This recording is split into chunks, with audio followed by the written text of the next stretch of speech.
பசங்க பிஹேவியரை பத்தி, யார் எப்படி இருக்காங்க, எப்படி பேசுறாங்க, அதுக்கப்புறம் யார்கிட்ட எப்படி பிஹேவ் பண்ணணும்னு நான் உனக்கு சொல்லி தரேன். புரிஞ்சுதா?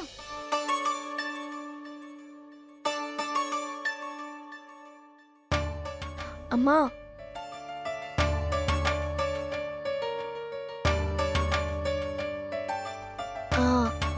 நான் அக்கா கிட்ட என்ன சொல்லிட்டு இருந்தேன்னா, ரொம்ப டென்ஷன் ஆகாத, அதுவும் இல்லாம அக்காவோட புகுந்த வீடு ரொம்ப தூரம் இல்ல, அதனால உன்னை வந்து அடிக்கடி பாக்குறேன்னு சொல்லியிருக்கேன். அப்புறம் அவங்க அக்காவை எப்படி பாத்துக்கிறாங்கன்னு நம்ம தெரிஞ்சுக்கலாம். நான் போய் பார்த்துட்டு வந்து உங்களுக்கு தகவல் சொல்றேன். இன்னொரு ஆப்ஷனும் இருக்கு, வேணும்னா நீங்களும் என் கூட வரலாம் மம்மி. என்னக்கா சொல்ற? சுமதி சொல்றது சரிதான், என்னாலதான் போக முடியாது. சுமதி, 4-5 நாள் கழிச்சு எதுக்கு? நீ இன்னைக்கே சௌமியா கூட போயிட்டு வாயேன்.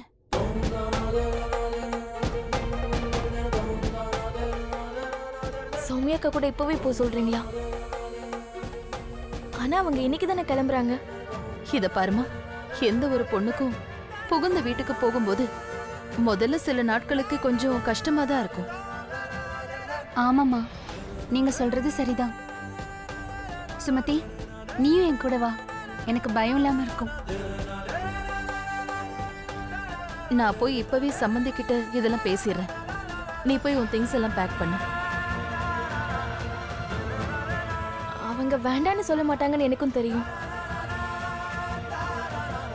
ஓகே சரிக்கா, இனிமே நான் அப்ஜெக்ஷன் பண்ண போறதே இல்லை.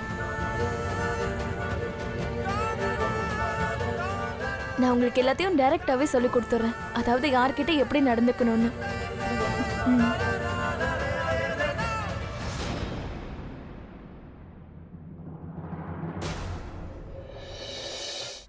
அட, நம்ம அருணை பாத்தியாமா?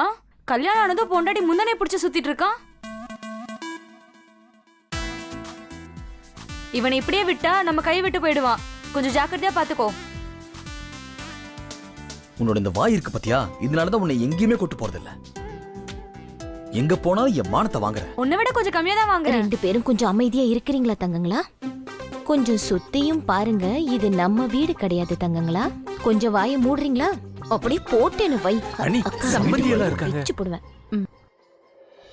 நான் உங்ககிட்ட சொல்லுங்க. கொஞ்சம் பேசணும். தாராளமா சொல்லுங்க சம்பந்தியமா.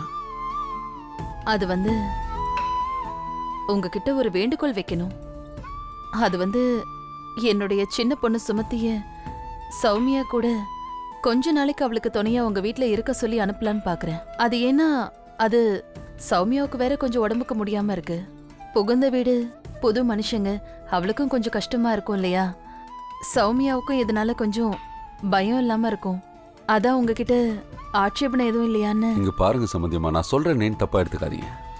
நாங்க ஒன்னும் உங்ககிட்ட பிசினஸ் பண்றதுக்காக வரல. நாங்க உங்களோட சம்பந்திங்களாயிட்டோம். இந்த அர்ஜுன் தாஸ் ஒரு தடவை முடிவு பண்ணிட்டா இங்க சொல்றத மட்டும் தான் கேட்பான். நீங்க ஆர்டர் போடுங்க. எதுக்கு இந்த மாதிரி கெஞ்சி எல்லாம் கேட்டுக்கிட்டு இருக்கீங்க? என்னப்பா? எனக்கு எந்த அப்ஜெக்ஷனுமே இல்லப்பா. கேட்டிங்களா? இதுல என்ன இருக்கு? சுமதி இன்னும் சௌமியா கூட கொஞ்ச நாள் ஜாலியா இருந்துட்டு போட்டோம். இது என்ன பெரிய விஷயமா? ரொம்ப நன்றி. என்னங்க நீங்க நன்றி சொல்ல என்ன இருக்கு? இந்த கிஃப்ட் எல்லாம் நேத்து வந்தத உனக்கு எடுத்துட்டு போகும்போது ஈஸியா இருக்கும்னு நான் இங்க வச்சிருக்கேன். சரி, உனக்கு உடம்பு நல்லா தானே இருக்கு? இல்லனா அவங்க வீட்டுக்கு அப்புறம் கூட கிளம்பலாம். இல்ல, நான் இப்ப நல்லா இருக்கேன். ஓஹோ, இன்னைக்கு முதல் தடவையா நான் கேள்வி கேட்கறதுக்கு முன்னாடியே சௌமியா பதில் சொல்லிட்டா. புருஷனை பாக்குறதுக்கு அவ்வளவு ஆசையா? புருஷன் வந்ததுக்கு அப்புறம் எங்களை நீ மறந்துடாத. இல்ல அப்படிலாம் இல்லடி. ஏன் இப்படிலாம் பேசுற? சின்ன வயசுல இருந்து நீங்க 2 பேரும் தானே என்னோட ஃப்ரெண்ட்ஸ். உங்களை எப்படி மறக்க முடியும்? அப்ப சின்ன வயசுமா? ஆனா இது சின்ன வயசு இல்லையே. ஒருவேளை மறந்துட்டா? அப்படிலாம் இல்லடி. அது வந்து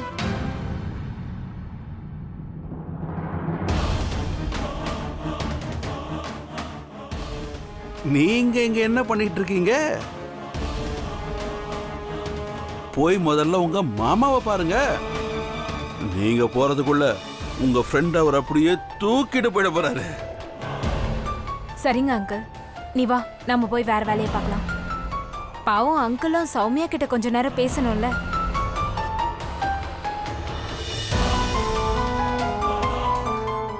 இல்ல நான் வந்து அம்மா கிட்ட சௌமியா,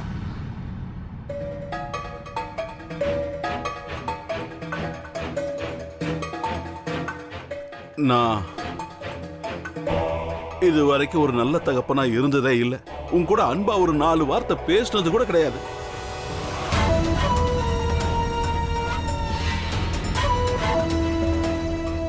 இன்னைக்கு இந்த வீட்டை விட்டு போற,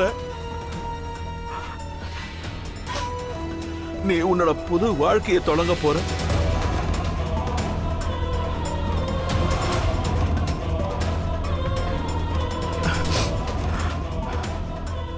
ஏன்னு தெரியல,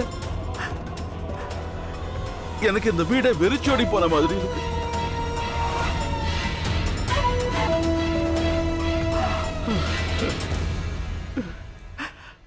என்ன அப்பான்னு சொல்லிக்கிறதுக்கே வெக்கமா இருக்கு. இது வரைக்கும் என் பொண்ணுக்கு எது பிடிக்கும் எது பிடிக்காதுன்னு தெரிஞ்சுக்க முயற்சி கூட பண்ணதில்லை.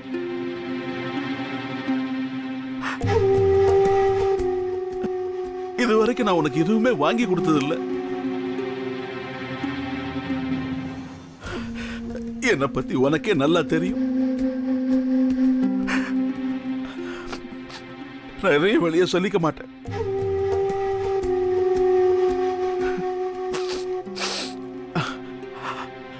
அதனால நான் இன்னைக்கு கடைக்கு போய் உனக்காக ஒண்ணு வாங்கிட்டு வந்திருக்கேன். உனக்கு ஒருவேளை நான் வாங்கிட்டு வந்தது பிடிச்சிருந்ததுன்னா நீ என்ன மன்னிச்சுட்டேன்னு எடுத்துக்கிறேன்.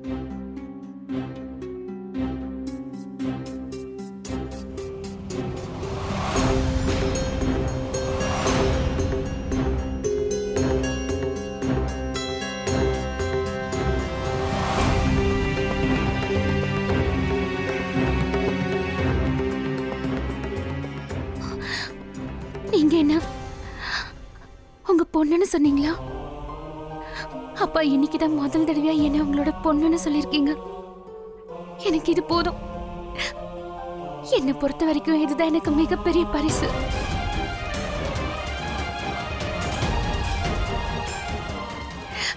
தேங்க்யூப்பா, தேங்க்யூ.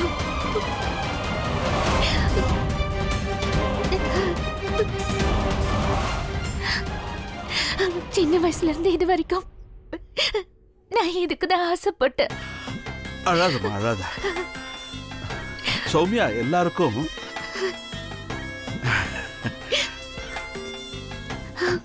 இன்னும் சொல்ல போனா உங்க அம்மா கூட என்ன உன் எதிரின்னு நினைச்சுக்கிட்டு இருக்கா. அதனால இந்த பரிசை பத்தி யாருக்கிட்டையும் சொல்லாத. என் அன்பை சந்தேகப்படுவாங்க. நீ தனியா இருக்கும்போது இதை திறந்து பார்க்கணும். அதுக்கப்புறம் நீ உனக்கு பிடிச்சிருக்கா இல்லையான்னு சொல்லு. ஒருவேளை இது உனக்கு பிடிச்சிருந்தா நான் செஞ்ச பாவங்களுக்கெல்லாம் பரிகாரம்னு எடுத்துக்கிறேன்.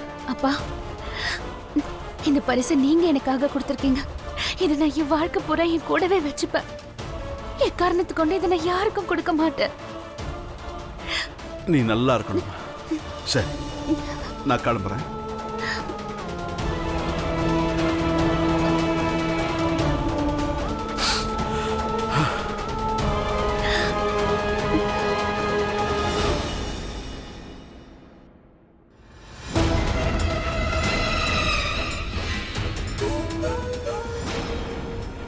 என்னோட அப்பா எனக்கு கொடுத்த முதல் பரிசு.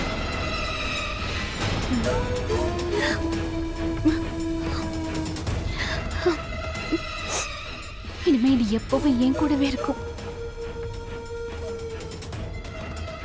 இதை நான் யாருக்கும் எப்பவும் கொடுக்கவே மாட்டேன்.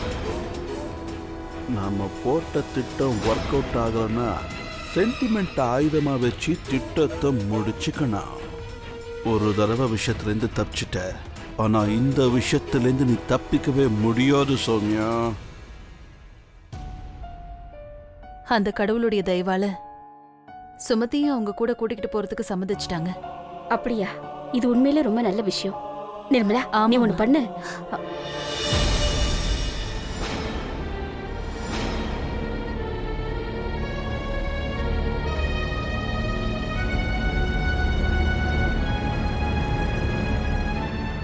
என்ன என் புருஷன் சௌமியா ரூமை ஏன் எட்டி பார்த்துட்டு இருக்காரு?